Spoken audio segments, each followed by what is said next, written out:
சென்னை மெரினாவுல ஜல்லிக்கட்டு போராட்டம் நடந்தது எல்லாருக்குமே தெரியும். அந்த ஜல்லிக்கட்டு போராட்டத்துல தமிழ்நாட்டுல இருக்கக்கூடிய பல்வேறு இடங்கள்ல இருந்து ஏகப்பட்ட பேர் சப்போர்ட் பண்ணாங்க. உலகம் முழுக்க இருக்கக்கூடிய தமிழர்கள் எல்லாருமே சப்போர்ட் பண்ணாங்க. இது ஒரு பக்கம் இருக்கக்கூடிய சூழ்நிலையில, அந்த ஜல்லிக்கட்டுல அனைவருடைய கவனத்தையும் பார்த்தோன்னா ஈர்த்தது தான் ஜூலி. அதாவது சின்னம்மா, சின்னம்மா, ஓபிஎஸ் எங்கம்மான்னு விதவிதமா கொடுத்த அந்த கூச்சலா இருக்கட்டும், அந்த கோஷமா இருக்கட்டும், இது எல்லாமே அவங்களுக்கு ஒரு மிகப்பெரிய புகழ அந்த டயத்துல ஏற்படுத்தி குடுத்துச்சு. எல்லாருடைய அட்டென்ஷனையும் அவங்கள பார்க்க வச்சது. அப்படி பார்க்க வச்சு புகழ ஏற்படுத்தி குடுத்தோன்னே, அப்ப விஜய் டிவில நடந்த பிக் பாஸ் சீசன் 1 அந்த சீசன்ல இவங்க போட்டியாளரா கலந்துக்கிட்டாங்க. உள்ளுக்குள்ள வந்ததுலருந்து ஜூலி நான் நர்ஸா இருந்தேன். என் வாழ்க்கையே சமூக சேவை செய்றதுக்கு தான்.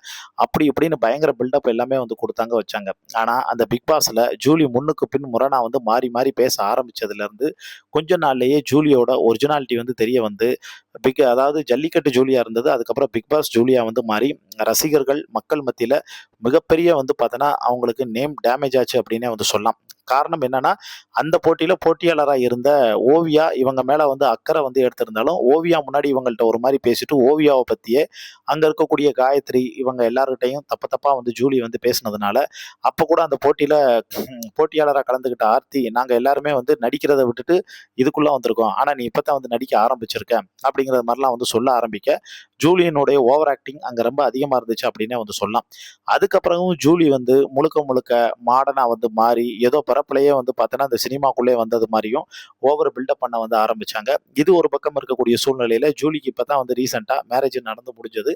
நடந்து முடிஞ்ச கையோட அவங்க போய் உதயநிதியெல்லாம் மீட் பண்ணி வாழ்த்துக்கள்லாம் வாங்கிட்டு வந்திருந்தாங்க.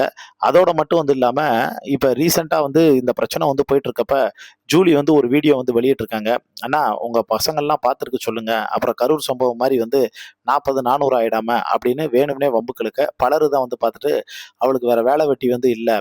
ஏன்னா, இப்போதைக்கு விஜய் பேர பத்தி சொன்னா மட்டும் தான் வியூஸ் வரும். கன்டென்ட் கிடைக்குங்கிறதுக்காக வேணும்னே பார்த்தோன்னா இது இருக்காங்க. இருக்கிற வேலையிலலாம் அத பார்க்கறதுக்கான டைம் இல்லன்னு சொல்லும். அதோட மட்டும் இல்லாம, ஜூலிய எல்லாரும் வறுத்தெடுக்க ஆரம்பிச்சிருக்காங்க. அதோட மட்டும் இல்லாம, விஜய் ரசிகர்கள் எல்லாரும் வச்சு செய்ய ஆரம்பிச்சிருக்காங்க. இது ஒரு பக்கம் இருக்கக்கூடிய சூழ்நிலையில, சமூக வலைதளத்துல இப்ப சில தகவல் வந்துட்டு இருக்கு. அதாவது என்னன்னா, கிட்னி திருட்டுல ஏன்னா ஜூலி நர்ஸா இருக்கிறதுனால, ஏன் ஜூலிக்கு நர்ஸு அதாவது நர்ஸ் ஜாப்புக்கு பார்த்தோன்னா போகணும். அதுதான் என் ட்ரீமு. நான் நர்ஸா இருந்தேன். ஃபாரின்ல நர்ஸ் வேலை பார்த்தேன்.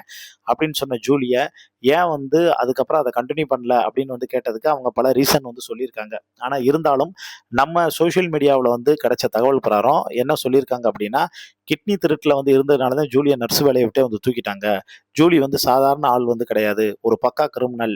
அது கிரைம் பண்றதுல கில்லாடி அப்படிங்கிற மாரி சொல்லியிருக்காங்க. அதாவது பிக் பாஸ் ஜூலி மீது கிட்னி திருட்டு தொடர்பான குற்றச்சாட்டுக்கள், அதோட மட்டும் இல்லாம பாதிக்கப்பட்டதா சொல்லக்கூடிய சிலர் ஜூலி பத்தின ஆதாரத்தோட பார்த்தோன்னா வீடியோக்கள் வெளியிட்டிருக்காங்க. மிரட்டல், பண மோசடி உள்ளிட்ட குற்றச்சாட்டுகளும் ஜூலியின் மீது முன்வைக்கப்பட்டிருக்கு. இப்ப இதுவும் ஒரு மிகப்பெரிய விவாத பொருளா மாறி இருக்குங்க. இப்ப இத பத்தி உங்களுக்கு தோணக்கூடிய கருத்துக்களை கீழ இருக்கக்கூடிய கமெண்ட் பாக்ஸ்ல மறக்காம மென்ஷன் பண்ணுங்க.